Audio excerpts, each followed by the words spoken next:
કૃષ્ણ. જય જીનેન્દ્ર, જય સ્વામિનારાયણ, જય જય શ્રી રામ.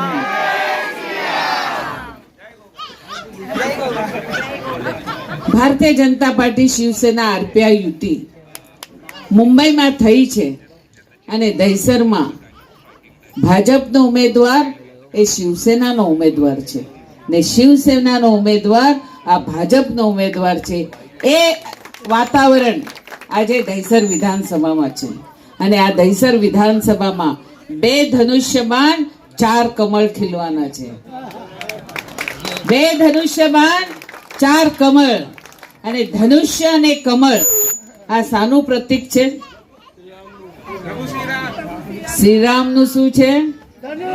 ધનુષ. અને લક્ષ્મીનું પ્રતીક શું છે? કમળ. તો આ જે યુતિ થઈ છે, આ 2 હિન્દુઓની યુતિ થઈ છે, એ નરેન્દ્ર મોદીજી અને એકનાથ શિંદેજીની યુતિ છે. મારા વાલા ભાઈ અને બહેનો, જે કોઈ તમારા પાસે વોટ માંગવા આવે છે એમને સવાલ કરો, તમે દહીસર માટે શું કર્યું? આનો ખાલી જવાબ આપો, પછી અમારા પાસે વોટ માંગો. અમે આપ સૌને કહીએ છે કે મુંબઈનો વિકાસ, મહારાષ્ટ્રનો વિકાસ, 25 વર્ષ મુંબઈ મહાનગરપાલિકામાં સત્તા ભોગવી, તમે શું કર્યું? તમે શું કર્યું? મુંબઈની જનતાને તમે શું આપ્યું? અને 2.5 વર્ષમાં દેવેન્દ્રજી ને એકનાથ શિંદેની સરકાર, કેન્દ્રમાં નરેન્દ્રભાઈની સરકાર, ડબલ એન્જિનની સરકાર આવી અને અમે વિકાસ વિકાસ વિકાસ. વિકાસ એટલે શું? વિકાસ એટલે અટલ સેતુ. વિકાસ એટલે શું? દહીસર ઈસ્ટ, દહીસર વેસ્ટ, આજુબાજુમાંથી આ ટૂંકાથી આ ટૂંકા દહીસરમાં મેટ્રો, આને કહેવાય વિકાસ. Coastal road. અરે આ 25 વર્ષ સત્તા હતી, વરસાદ આવ્યો કે ખાડા પડ્યા, એ જ કોન્ટ્રાક્ટર, એ જ પેપરવેટ ને આજ પહોંચાડવાનું. પણ ધારાસભ્ય બન્યા પછી આ મુંબઈ મહાનગરપાલિકામાં દહીસર વિધાનસભામાં 140 સીસી રોડ બનાવવાની ધારાસભ્ય મનીષાબેન ચૌધરી છે. વિકાસ એટલે શું? એક બાજુમાં મેટ્રો, એક બાજુમાં તમારો કોસ્ટલ રોડ. વિકાસ એટલે શું? આપણા બાજુમાં અમારે સુધીર ફડકેથી રોડ પરથી હાઈવે પર આવવું હોય તો આપણે ફેરો મારવો પડે ગોકુળ આનંદથી.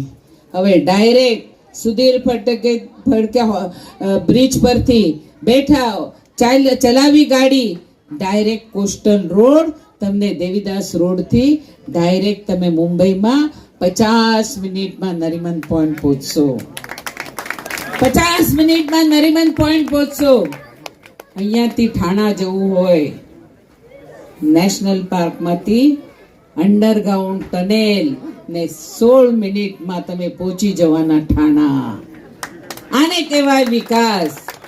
ગોરેગાંવથી ટનેલ મુલુંડમાં, એમાં બી 14-15 મિનિટમાં મુલુંડમાં પહોંચી જવાના. સમૃદ્ધિ મહામાર્ગ 8.5 કલાકમાં નાગપુર પહોંચે, 8.5 કલાકમાં. ને અત્યારે તો આપણે અહીંયાથી વિરાર જશું તો વિરારથી ડાયરેક્ટ સિરસાટ ફાટાથી આપણે ડાયરેક્ટ છે સમૃદ્ધિમાં, અને તે જ પ્રમાણે કોસ્ટલ રોડને તમે જવાના ડાણુ સુધી. આને કહેવાય વિકાસ. હું મારા વાલા ભાઈ અને બહેનોને કહું છું, તમે દેશમાં જતા હતા 2014 પહેલા આપણું બોરીવલી સ્ટેશન કેવું હતું? કેવું હતું? તમને એક્સિલેટર હતું? તમને ત્યાં લિફ્ટ હતી? પ્લેટફોર્મની ઊંચાઈ કેવી હતી? કેટલા લોકો મરતા હતા? કેટલા લોકો મરતા હતા? હાથ પગ તોડતા હતા? અત્યારે 15 ડબ્બાની બધી ટ્રેન. ને અત્યારે તો અમારા દેવેન્દ્રજીએ કહી દીધું છે કે એક્સિડન્ટ મુક્ત મુંબઈ કરવી છે, એના માટે દરેક ટ્રેન એસી ટ્રેન થશે ને તમને ટિકિટ રહેશે સાદા લોકલનું. અને તે જ પ્રમાણે તમે કુલાબાથી બેઠા, કુલાબાથી અંડરગ્રાઉન્ડ મેટ્રો થી આવ્યા આપણા આરે કોલોનીમાંથી બેસની બસ પકડી, ફરીથી તમને મેટ્રો પકડવાની. એક જ ટિકિટમાં તમારો બધો પ્રવાસ, એક જ ટિકિટમાં બધો પ્રવાસ. આજે હું કહું છું, જે લોકો કહે છે કે આ વિકાસ હું કરવાનો, આ અંબાવાડીનો વિકાસ એસારે હું કરવાનો, અરે તમારા પાસે સત્તા હતી ત્યારે તમે શું કર્યું? શું તમે આનો એ કરી દીધો છે? આશાપુરા, તમારા રાજમાં આશાપુરા હતો, આજે બી લોકો રડે છે, આજે બી લોકો આશાપુરામાં રડે છે. ને મારા કારકિર્દમાં સામે થયેલું ચાંડક જો ઉપર રહેવા વાલા, મુંબઈમાં પહેલી વાર 46 લોકોને ઉપર લેવા વાલાને બી ઘર આપવા વાલી આમદાર મનીષાબેન ચૌધરી છે. કોને ભાઈ, બરાબર છે ને? મળ્યું ને? એ તો મળશે જ, પણ આપ્યું કે ને તો. અને અંબાવાડીનો બી વિકાસ હું કરવાની છે ને જોડે હર્ષદને લેવાની છું. આ અંબાવાડીને ઓલરેડી અમિતભાઈને ખબર છે, અમે ઓલરેડી પ્રોસેસ ચાલુ કરી દીધી છે. આ સપનામાં જ રહેવા દો. જે સપનું તમને બતાવે છે એમને કહેજો કે અરીસામાં પહેલા મોડું જો ને પછી તમે અમને કહેજો, પછી અમને કહેજો. મોટી મોટી વાતો કરીએ છે. અરે કોવિડ ના મહામારીમાં ક્યાં ગયા હતા?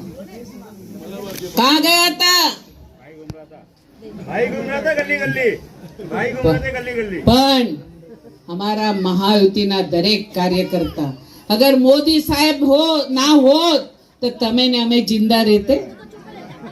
दरेक मानस ने मोफत,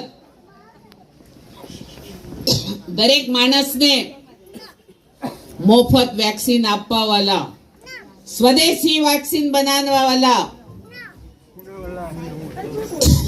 अगर देश ना वडाप्रधान कोई होय तो ते हमारा નરેન્દ્રભાઈ મોદી છે.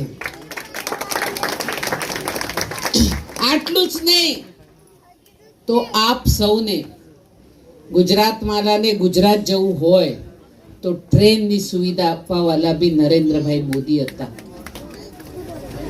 યુપી જવા વાલા માટે જે ટ્રેનના ઉતર્યા, સામે બસ ઊભી હતી ને એના સામે કીટ તૈયાર કરીને રાખવા વાલા યોગી મહારાજ હતા. યોગી મહારાજ હતા. ભાઈ અને બહેનો, ફરક કેટલો છે તે તમને કહું છું. કફનના બી પૈસા ખાવા વાળા ઉદ્ધવ ઠાકરે ને આવે છે. ખીચડીના પૈસા ખાવા વાળા, જેલમાં મૂકવા વાળા એ જ અમારા ઉબાટાના લોકો છે. શરમ નથી આવતી લોકોને બુમરામ કરવાની? આ પરકી નથી, આ અમારી વહુ ને દીકરી છે. એ અમારી વહુ ને દીકરી છે. તમારી વહુને તમે ભાજપમાં મોકલાવી, અમે દીકરી સમજીને આજે પ્રચાર કરીએ છીએ. અને અમારી દીકરીને પારકી કહો છો? હા, તમારી વહુને અમે દીકરી સમજીને આજે પ્રચાર કરીએ છીએ. તો આ અમારી દીકરી છે, એને જીતાડવાની જિમ્મેદારી મનીષા ચૌધરીની છે. એને જીતાડવાની જિમ્મેદારી અમારી છે, કેમ કે અમે વિકાસ કર્યો છે. મને હક છે કે લોકો પાસે વોટ માંગવાનો. આજે ગરીબ લોકો માટે 520 બેડનો ભગવતી હોસ્પિટલ તૈયાર કરીને મૂક્યું છે. જેવું આચાર સંહિતા ખતમ થશે, અમે એનું ઉદ્ઘાટન કરવાના છે. અમે એનું ઉદ્ઘાટન કરવાના છે. કેન્દ્રીય મંત્રી પિયુષ ગોયલજીના માધ્યમથી અહીંયાથી 1 કિલોમીટર પર માગાઠાને મેટ્રો સ્ટેશનના બાજુમાં CSR ફંડમાંથી 1000 બેડનું આપણો હોસ્પિટલ બને છે.